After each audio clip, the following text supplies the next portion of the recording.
Hi, I'm AJ with Pinnacle Diving, and welcome to another episode of Shed Talks. It was mentioned to me by comment after the last video that that's what I should call these because I'm in a gear shed. So I figured it's catchy and why not? But after the last video, several people wrote me and said that they would like BCs discussed as the next piece of equipment. So that's what we're going to discuss today. But before I get into that, I want to briefly talk about another question that was propped up. I can't talk.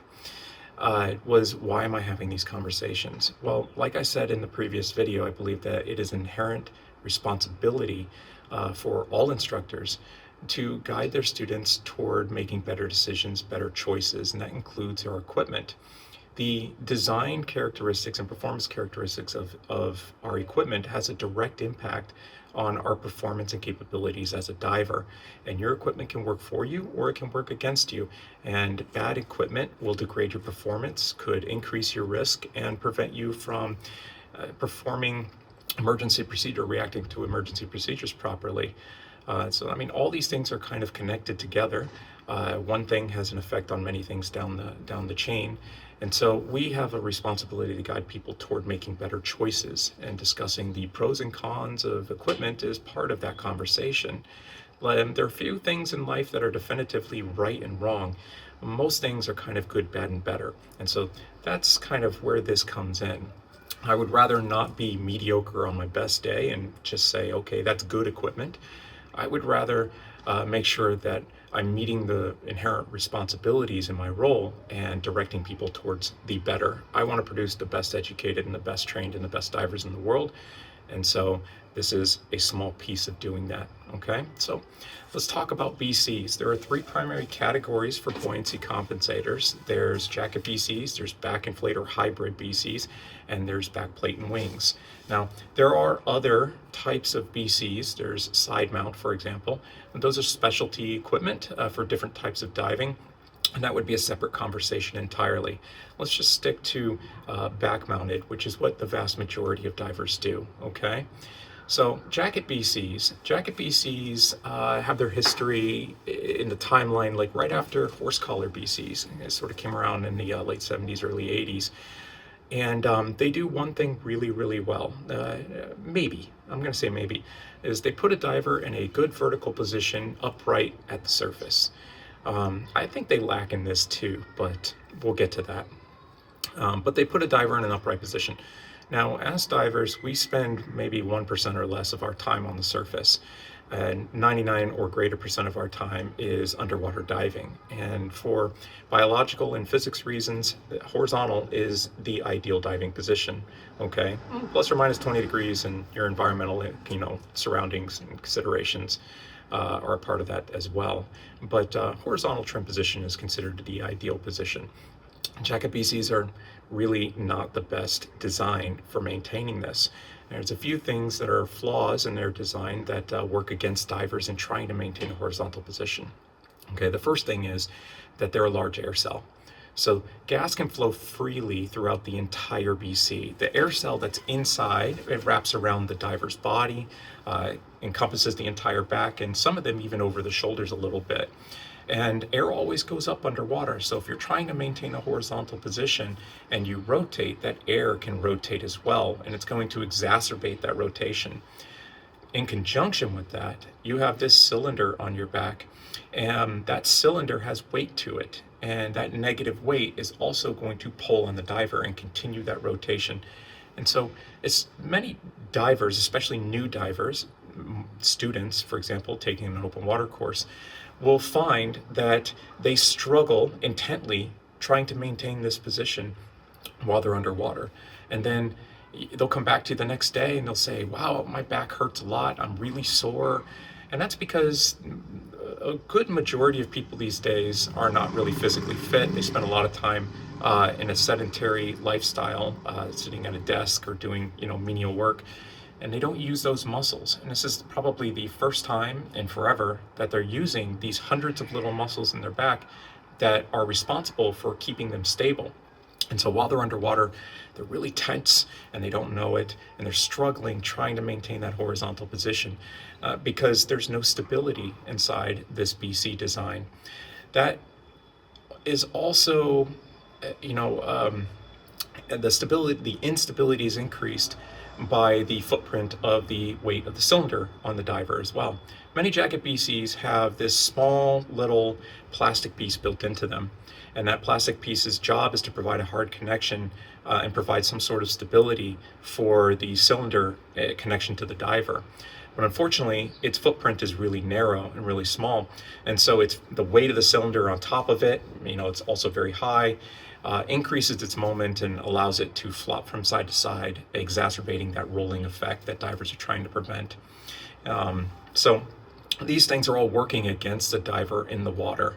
And I wouldn't suggest that it's a good piece of equipment. It's probably more along the lines of a bad piece of equipment as far as that is concerned. What's another aspect of jacket BCs that isn't really the best? So I will say that there's a lot of material in these BCs. They have a lot of cloth, a lot of material all sewn together to create these designs and this large footprint surrounding the diver, this jacket, if you will. And all of that creates buoyancy. So jacket BCs are very buoyant, and they require a lot of lead, a lot of ballast to get them underwater. Well, increased ballast means that you also need to carry that weight with you while you're diving, and pushing that weight around, it puts more of a strain on the muscles. You end up doing more work. That work increases your body's need for consuming gas, for metabolizing oxygen. This translates to a heavier workload in the water, which can ultimately translate to a higher risk of decompression sickness on the back end. Okay, so you got to move a lot of that weight. You need a lot to get it under, and then you got to move it throughout the dive.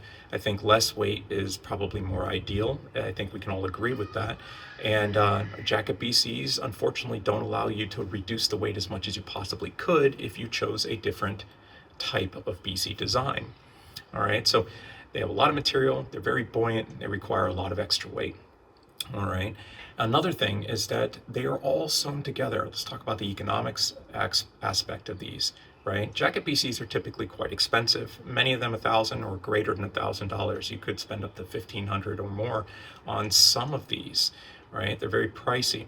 Well, they're all sewn together as one big piece, and sometimes you might, over time things get used and worn out, and some things break, or you might accidentally get caught on something and tear or rip or break something, and you can't fix it. That's it. It's broken, it's torn, it's destroyed. And so there's a cost, that comes with having these, and it's prohibitive financially. It would really suck if I took out a diver who's young in their diving career. They spent a lot of money on this particular piece of equipment, and they accidentally get caught on something and rip a hole in it, and now they're left with trying to repair that hole, which is very difficult. Or maybe sending it back to the manufacturer. They can't just readily replace it. They might have to just buy the whole new BC all over again. How do you tell somebody who spent $1,000 or $1,500 on a BC, I'm sorry, you got to spend another $1,000 or $1,500 on a brand new one? I know you just got it, but it's already destroyed. That's not really a good conversation to have. The cost of these things is also a negative, or a drawback to their design. It's a flaw because you can't readily replace things. Now, there is an alternative to jacket BCs, okay? And the industry has recognized that technical diving for decades has gravitated toward backplate and wing BCs. They see the advantage that the backplate and wing has, but they want to capitalize on it, right? Manufacturers want to make more money. So they came up with the hybrid, or the back inflate BC. Now, I would say that in the categories of good, bad, and better, these are probably better than jacket BCs, but they're not the best. They probably fall in the good range, okay? The good range, meaning that the back inflate part does help provide increased stability, but that's kind of where the design improvement ends, okay?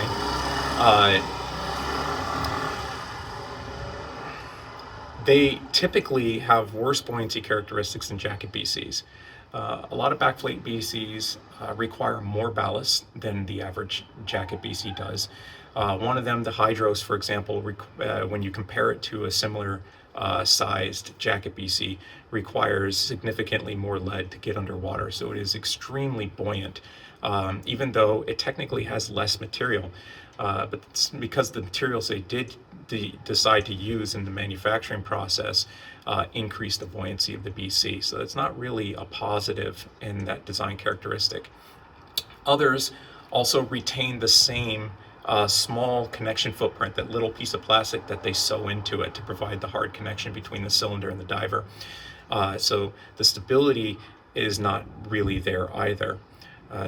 So these types of things don't really increase it, its scores, if you will. And finally, they still fit into the same category with jacket BCs as far as cost and construction. They do use a lot of material. A lot of it's typically all sewn together as one piece. There is some modularity to a couple of them, but it's not to a great extent. And only a handful have incorporated a crotch strap, which can help keep somebody in the BC. Speaking of the crotch strap, back onto the jacket BCs, when I said that they weren't the greatest when it came to that vertical position at the surface, which is what most people advocate for, where we spend less than 1% of our time as divers, they don't really do that well either. You inflate the BC with enough gas and the gas goes up, but there's nothing to help retain you within the BC. There's no crotch strap for almost all jacket BCs, which means that the diver is going to go down, especially if you have a weight belt on your hips underneath it, right? So you're being pulled down, the BCs want to stay at the surface, so it's going up, and you end up with this BC up in your armpits pushing you, pushing way up into you, and you're kind of, like this at the surface. It's kind of up in your neck and stuff. So not exactly the greatest design, and for people who advocate on their safety at the surface, I would suggest that the hybrid back inflate is an improvement on safety, one that has a crotch strap, over a jacket BC design. Okay, so those first two ones, high cost, a lot of lead to get it under, all the materials combined together, so you can't really replace anything. That of course exacerbates the cost effect. Very, very, very little stability in their design, causing the diver to work harder.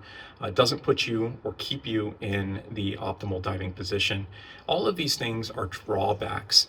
They're negative aspects to the design characteristics and performance characteristics of jackets and even hybrid BCs.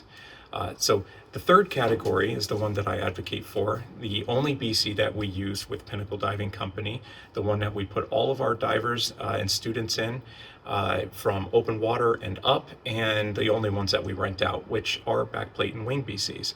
Now, lots of people will say, oh wait, now backplate and wings are for technical diving. That's just simply not true. It is a better design for all aspects of diving, okay? And I'll talk about why that is. So I do have one of our rental ones here, okay?